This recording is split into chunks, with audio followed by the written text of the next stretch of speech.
Mark, do you need to go? Do we need to? Are you like? Are you okay? I'm fine. I'm just a couple of thoughts. Restraining order comes to mind very quickly. Cookies. Well, I went to... But I love this. I went to the Renaissance That's Pleasure my neighbor Fair. and one of my oldest friends, Mark Wallengren, who's doing the camera work for us. Yeah. And those of you that are local, he was the drive time DJ on the Mark and Kim show on the coast for forever. How many years? For 35. 35. That's why that voice is so familiar and great. And this is what it's come to, everyone.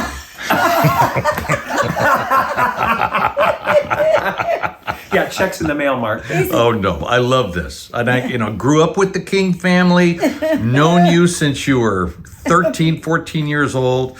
And our families go back to the King sisters, the Salt Lake City, Chicago. I mean, we've got a long connection. Yeah.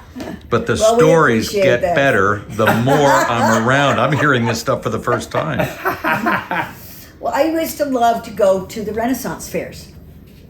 And in fact, one of the first ones I think we took you, Don Grady and I. Don Grady and she. So I was like, this because Don Grady is there. But yeah, they kind of random. I felt. What are we, so 15 glad. Years apart? No, 12. 13. But still, they call up this 11-year-old. And his, Don's sister, Lonnie who, went on to do 8 is Enough. She was with us. Yeah. And I was just in heaven to see Don Grady in tights and a tunic. He had good gams. He did. Oh, he did. Yes, he did. Anyway, Cam saw his future. So we were at one of the fairs, and we thought, let's get our cards read somewhere. That might be fun. But we didn't like all the booths that were set up. And we saw this young woman sitting on a hill, and with her dress all splayed out, and this deck of cards. And we thought, hey, we'll go to her. And so we said, would you read our cards?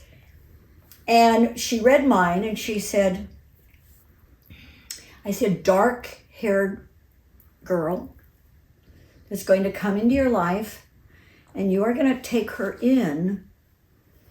I don't remember all the things she said, but the last thing is, you shouldn't do this, but you're going to do it anyway.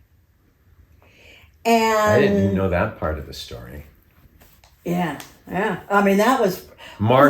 Neither Mark nor I knew that part of the story. Well, a couple of years later, it's in my book. It's in my book. As is my stalker story. That's right. She came in. Shameless plug. This girl came into my life. It was, and I'm not going to tell the story. It's way too long. You can read the book. But it's, I knew I shouldn't. I didn't connect it to the gypsy story, to the card reading, until 2 or 3 years later, when this whole thing transpired. That was pretty scary.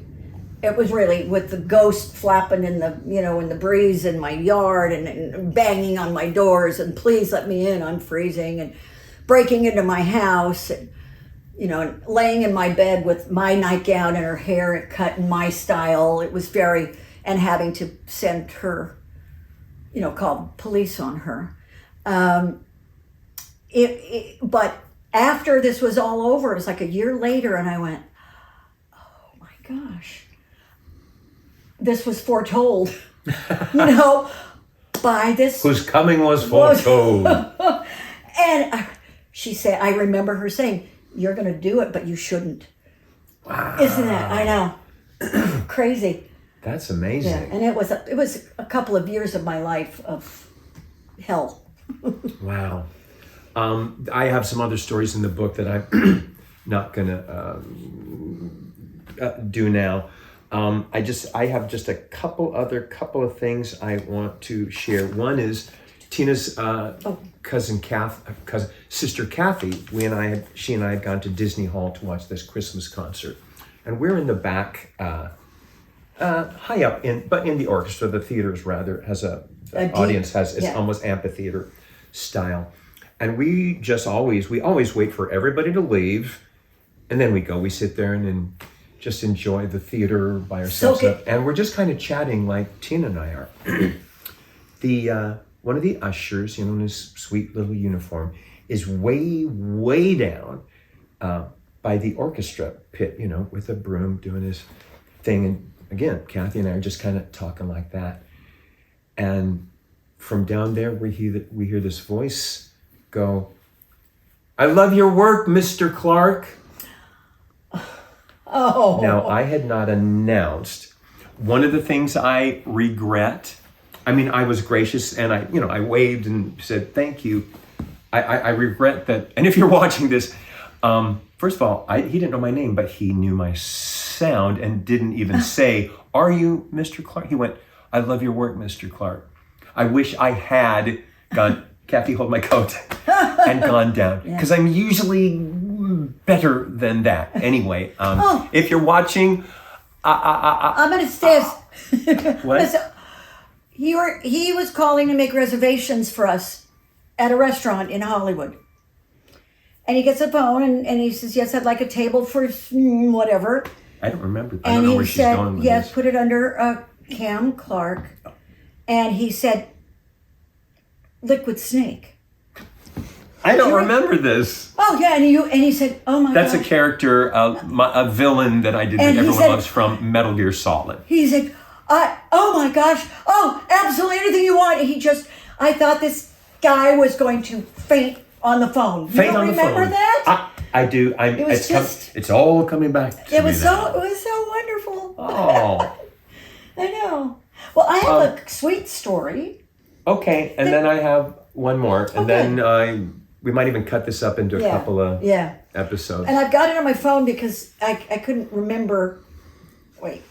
So, Mark, very soon you can go away. Yeah. You can go how do I back do to your life. Oh, I'm loving my life now. And by the way, let me just throw this out there because, I have known these wonderful King cousins for decades. And I now have a family of my own. And I have, young children that have lived right next door to Cam here. And they always talk about how Cam is in fact their childhood, the voice work and the characters that he's done. And then at one Christmas party, this is a great story just because Cam has these legendary Christmas parties and a lot of voiceover talents. They're good friends of his. And I can't remember who it was, but one of them was one of the worst evil villains on the Power Rangers. Craig? A woman or a guy? It was a guy. And they're no longer married. And she was here at your last Christmas party. But anyway, he came over to the house and I have an intercom doorbell. And I ran home. Asked him to do this? I said, "Come over and ring the doorbell." And I got Ryan. Power Rangers? You said? Power Rangers, right by the door rang, and yes, who is it? And right, the Power Rangers. And Ryan, who's, gosh, he's got to be 5, 6, 7 years old, starts crying because he thought he was really here at the door. But those kind of experiences that he's going to have the rest of his life because of you, so. My son, Paj, and his best friend, still to this day, they were friends in 2nd grade, to this day talk about Cam calling as Leonardo at Paj's 7th birthday or something or whatever. And just the thrill. They still talk about it. It's our cousin Zan. She was a school teacher, like horrible, like 6th grade or so, just when kids are just like, And she would have me send a recording as Leonardo, telling them, "Hey everyone, this is Leonardo, and I want you to behave yourselves for Miss Albright and do what she asks you. She's a great teacher, Calabaga," whatever. And she would ask me this every year, and she goes, "You would not believe the difference when I get your tape. I do all the work and, they hear you and it's like, oh, okay." Go ahead, do your... This just came on my Facebook page like this week. This is from Susie Pendleton niece. "Hi, Tina. You are the perfect girl for my 3 sons. And I was like 13 years old, and you were appearing at the Dayton Home Show in Dayton, Ohio with the King cousins. I was in the bathroom washing my hands. You came in with a little one in a stroller.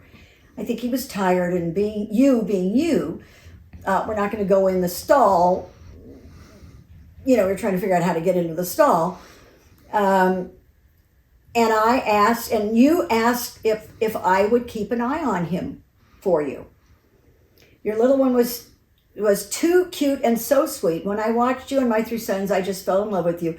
Your gentle nature and sweetness touched my heart in a way I'd never forget. I'm 66 years old now, and I have not or will not forget you.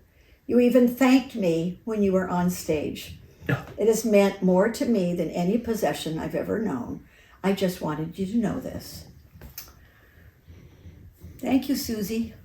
And you don't have to be famous to touch people's lives with some sweet gesture, or it doesn't have to be grand. Just the smallest things can make people's day a little less heavy, or I don't want to get dramatic, but it's just mindful for all of us. For humanity. I will close with one funny thing from when I was doing some Comic-Con, I don't know where, but it was a small enough city, getting my ride back to LA. Small enough airport. It wasn't like, Dallas or LA or whatever. Small thing. I had somehow, I don't know how, my wallet had gotten into my under the belly, it went in my luggage that was going underneath the plane. Now, I got to get on this. I got to get on this flight, but I have no ID. The bag is under the thing. Bye-bye. And I will be, I guess, renting a car and driving back to Los Angeles, back east somewhere. I have with me my banner that I use at the shows, and it's got a picture cam in the middle and a zillion of my characters. For those you kids that have been to the shows, you know the banner I'm talking about. All around it, my jack-o'-lantern face that says Cam Clark. I have no ID. I went, I opened the tube, like that, and with the guy at the ticket counter, he knows what's going on. I said, I don't know what to do. I go, hang on a second. I pull out the banner, and I unfurl it, and I'm going, hey, see, that's me. This is in your banner. And he kind of goes like this. He goes, hang on a minute. He walks over to his supervisor, which is, I don't know, 50 feet away, whatever it is. I couldn't hear them. And they're doing like, and he's going, this goes on for like 5 minutes. And finally the super goes, okay. So they let me on the plane, ha-cha-cha, because I got my banner. That's great. And I will just close up with a plug. My book, which is also Tina's book, we're getting closer to seeing the light at the end of the tunnel. But I gotta, what is it? Not a complaint, but I'm really pissed off about something. Renee texted me this morning that he said, I saw those new pictures of the King family on eBay. Have you seen those? Da, da, da. These are pictures that my friend John and I, who was my archive scout, scouring the country for random photos. And we went to the Library of Congress digging deep. And John is just amazing at this. And we found these colored pictures that had never been seen. And in my talking about the book, there will be photos you've never seen before, right? So I wasn't lying to you. These are just getting leaked, and it's like, I don't know what the legality is with, photos and stuff, if I can tell them to take them down. Anyway, I'm really excited that we're getting closer to the publication of her stories and my stories in the book. And we would just like to thank you guys for supplying all these wonderful stories. Stories. And my Audible is out now. I have to tell you that Your edibles? My Audible version of My 3 Lives is out, and I narrate. I do the narration, and I even sing in a few places. It was before Streisand's book came out. She sings in hers, and I've been singing in mine. Just little bits, but it's fun because I'm actually telling the stories. So that's out there. Yeah, check that out. And yours will be out soon. Yeah. I'm not going to jinx it by giving. Give them their name. Well, no, because I'll do a thing when it's time. But thank you guys for being there for us.